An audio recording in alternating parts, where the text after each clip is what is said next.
You guys ever drive through one of those cookie-cutter suburbs where every lawn looks like it's been vacuumed and every mailbox matches the HOA handbook? That's Cedar Grove Estates for you. White picket fences, kids on bikes, block parties with potato salad, the whole American dream postcard. On the surface, it was peaceful, the kind of place where neighbors wave and say morning like they mean it. But underneath, it was a pressure cooker run by Susan Kensington, our very own HOA president and reigning queen of For the Good of the Community. Pearl white Escalade, oversized sunglasses, clipboard glued to her hand, classic Karen energy dialed to 11. I'm Ryan Caldwell, 42, single dad to 12-year-old Sophie, network engineer who works from home so I can be there when she gets off the bus. After the divorce, I wanted quiet. I wanted normal.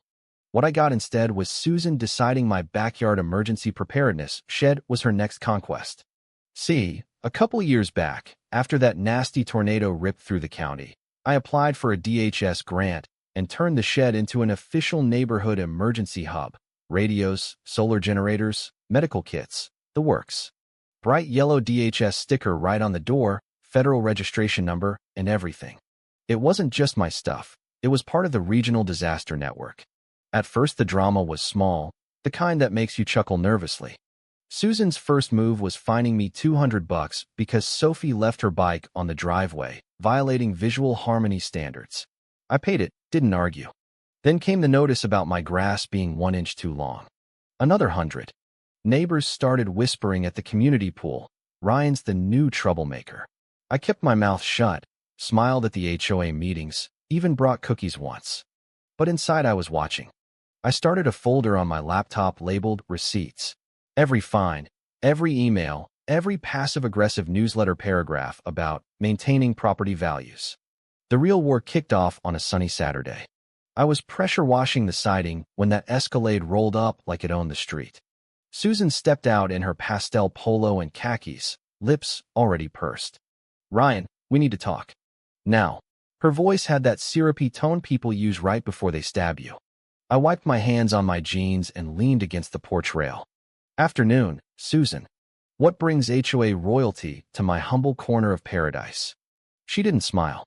That shed in your backyard is not compliant with access protocols. As president, I'm entitled to a key for routine safety inspections. New boundary overlay passed last quarter. Whole neighborhood falls under expanded jurisdiction now.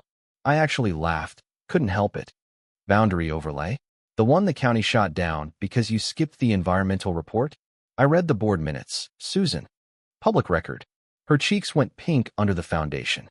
We're revisiting that. In the meantime, hand over the key. It's for everyone's safety. I pointed at the bright yellow sticker glowing in the sun. That shed's registered with Homeland Security as a federal emergency response asset, Susan.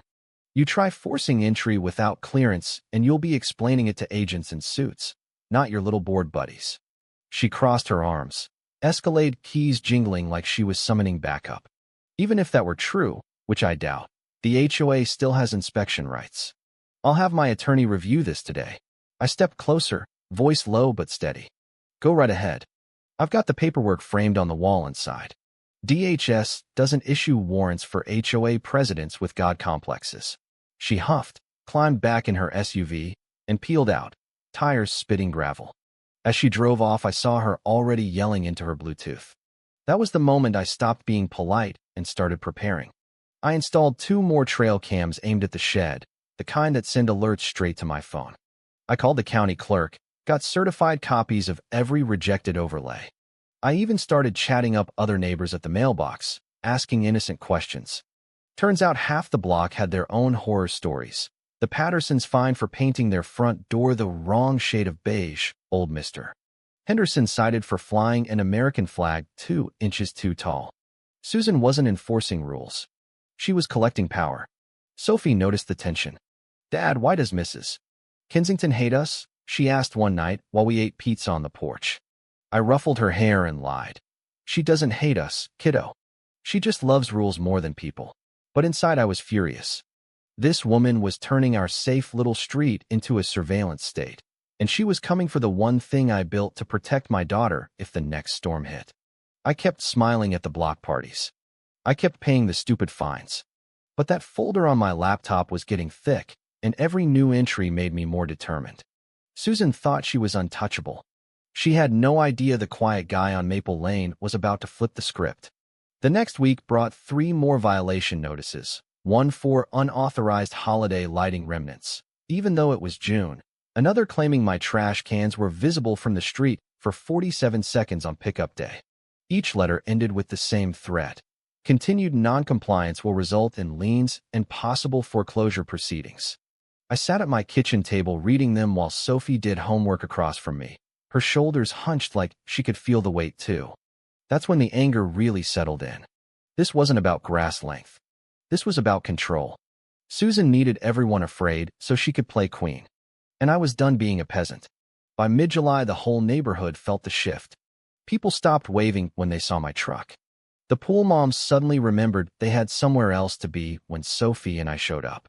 Susan's newsletter that month had a whole section titled, "Protecting Our Property Values, One Compliant Neighbor at a Time," with a not-so-subtle paragraph about certain residents who believe they're above the rules. Everyone knew it was me. The satire of it all hit hard. These were the same people who preached, "Love thy neighbor," while silently cheering Susan's crusade because it kept their resale value safe. I started recording every phone call with the HOA treasurer. I photographed Susan's own driveway where her Escalade sat crooked across 2 spots for days. Violation of her own parking standards, of course. Double standard? Meet Susan Kensington. One afternoon, I was grilling burgers when the cease and desist letter arrived via courier.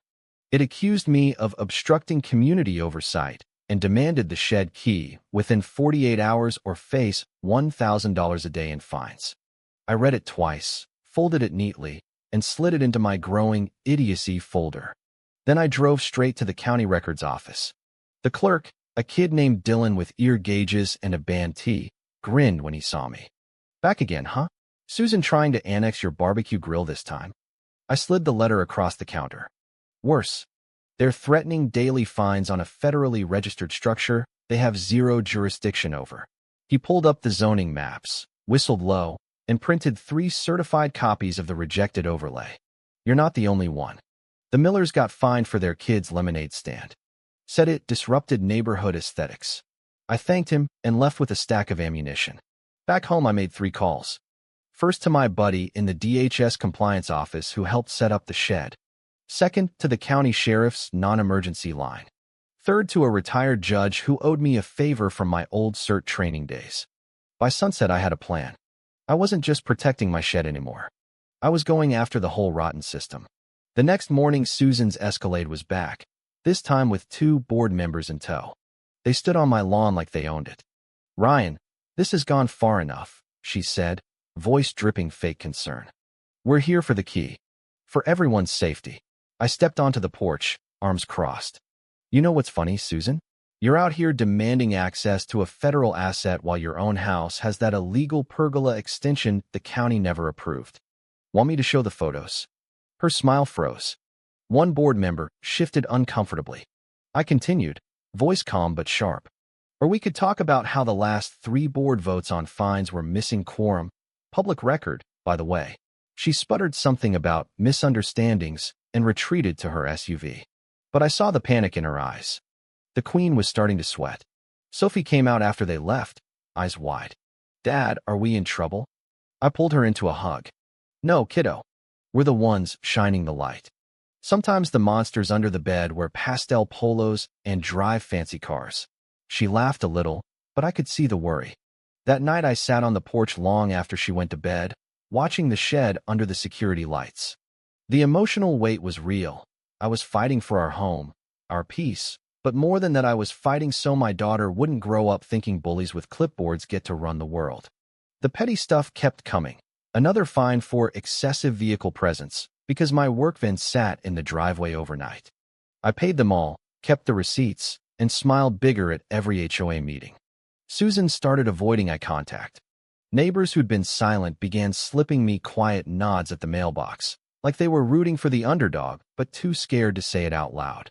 The satire was thick. These were grown adults terrified of a woman whose only power came from a stack of made-up rules. I kept collecting. Every screenshot, Every time-stamped video of Susan's Escalade parked illegally. Every email chain where she bragged about streamlining compliance. The folder was now a full dossier. August brought the heat, literal and figurative. Susan called an emergency board meeting and invited the whole neighborhood via mass email. I showed up in a clean shirt, folder under my arm. The community center was packed. Susan stood at the podium in her power suit, smile glued on. We're here to discuss recent compliance issues and ensure Cedar Grove remains the jewel of the county. Translation: she was about to publicly shame me. I waited my turn, then walked to the mic. Hi everyone. For those who don't know, Susan has been demanding a key to my federally registered emergency shed. The same shed the county and DHS approved after the tornadoes. The same shed she claims falls under a boundary overlay that was rejected months ago. Gasps rippled. Susan's smile twitched. Furthermore, I continued, I have evidence of forged meeting minutes, selective enforcement, and at least 7 cases where fines were issued without proper votes.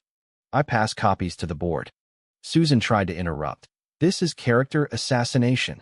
But the crowd was murmuring now. A few neighbors actually clapped. That night was when the twist hit like a freight train. Around 2 a.m., my phone buzzed, motion alert from the new trail cam. I opened the feed and there they were. Susan, flashlight in hand, flanked by her treasurer and vice president, trying to jimmy the shed door with what looked like a lockpick set. Their voices carried clear on the audio. Just get it open, Susan hissed. Once we control this shed, we can write the narrative, say it was always HOA property. And those fine revenues? We'll finally get that vacation fund going. The treasurer laughed nervously. You really think the feds won't notice? Susan snapped back. They're not coming to Suburban, Texas for a shed. We'll bury the paperwork. I sat there in the dark, heart pounding, recording the screen. This wasn't just trespass. This was conspiracy, fraud, and a direct violation of federal protected property. I forwarded the clip to my DHS contact with one message. You're going to want to see this. By sunrise, I had confirmation. Agents were being dispatched. The quiet guy had just lit the fuse on the whole operation. The next morning, the neighborhood woke up to sheriff's cruisers parked outside the HOA office. Susan wasn't there yet, but word spread fast. I took Sophie to school and told her, today might be a good day. She squeezed my hand. Did we win, Dad? Not yet, but we were damn close. Neighbors started texting me. Is it true? Did they really try to break in? I replied the same to everyone. Watch the news tonight. By noon, federal agents in dark SUVs rolled into Cedar Grove Estates. Special Agent Whitaker and Inspector Ruiz from DHS knocked on my door first. Mr. Caldwell, we reviewed the footage. Attempted entry on a registered federal asset triggers Title 18 violations. We've got a warrant for the HOA office. They showed me printouts of Susan's emails bragging about creative boundary adjustments and spreadsheets labeled compliance revenue targets, with projected fines, including mine at the top. I handed over my full dossier. There's more. Forged votes, skimming, the works. Ruiz nodded. We're executing the search now. Expect subpoenas. As they left, I stood on the porch and watched half the neighborhood peek through curtains. The perfect suburban illusion was cracking wide open. Susan's Escalade screeched into the HOA parking lot just as agents were carrying out boxes. She stormed out waving papers. This is harassment.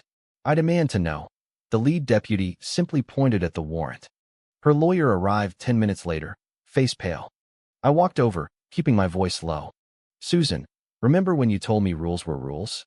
Turns out they apply to you too. She looked at me like I'd grown horns. You're behind this. I shrugged. I just turned on the lights. You built the darkness. The drama exploded on local news that evening. Federal investigation targets Cedar Grove HOA for fraud and unlawful entry. Neighbors gathered in driveways comparing their fine receipts like war stories. Old grudges surfaced. The Millers, the Pattersons, even quiet Mrs. Henderson who'd been fined for her garden gnomes. The emotional release was palpable. People who'd been too scared to speak were suddenly furious. Sophie watched from the porch, eyes wide. They're all on our side now. I nodded. Sometimes it takes one person saying no to wake everyone else up. The final hearing at the county courthouse was standing room only. Susan sat at the defense table in a charcoal suit, composure cracking. Judge Cavallo, known for zero tolerance of theatrics, opened the session. We're here to review allegations of misconduct, fraud, and charter violations by the Cedar Grove HOA. My neighbor Dana, a nurse who'd been fined for parking her ambulance, presented the petition with 87 signatures. I took the stand next. Your Honor, after denying Susan access to my DHS-registered shed, she and her board attempted forced entry. Video evidence is already with federal prosecutors. They forged documents, skimmed fines, and terrorized residents for years. Susan's lawyer tried the administrative error defense. The judge shut it down fast. Attempting to break into a federal asset is not an error, counselor. When Susan finally spoke, her voice shook. I only wanted order. Homeowners don't always know what's best. The judge leaned forward. What you wanted was power. I find sufficient cause to dissolve the Cedar Grove HOA charter immediately. All past fines voided. Assets seized for audit. This matter is referred for criminal prosecution. The gavel cracked like thunder. Susan's face collapsed. No more queen. Just a woman realizing the kingdom she built on fear was gone. Outside the courthouse, neighbors cheered, hugged, swapped numbers for a new voluntary community group. No dues, no enforcement, just people looking out for each other. Dana grabbed my arm. We're forming a real neighborhood watch now. You in? I grinned. Count me in. 2 weeks later, the sheriff cleared out the HOA office.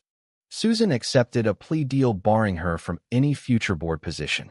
The federal trustees' report exposed over $180,000 in misused funds. The neighborhood breathed again. Kids rode bikes without fear of citations. Flags flew freely. Sophie and I hosted the first real block party in years, no clipboard in sight. I stood on the porch that evening watching the sunset paint the shed gold. The yellow DHS sticker still gleamed, but now it felt like a badge of honor. Susan came for control and left with nothing but a cautionary tale. The lesson? Bullies only win when good people stay quiet. In Cedar Grove Estates, the lights were finally on, and nobody was holding the switch anymore.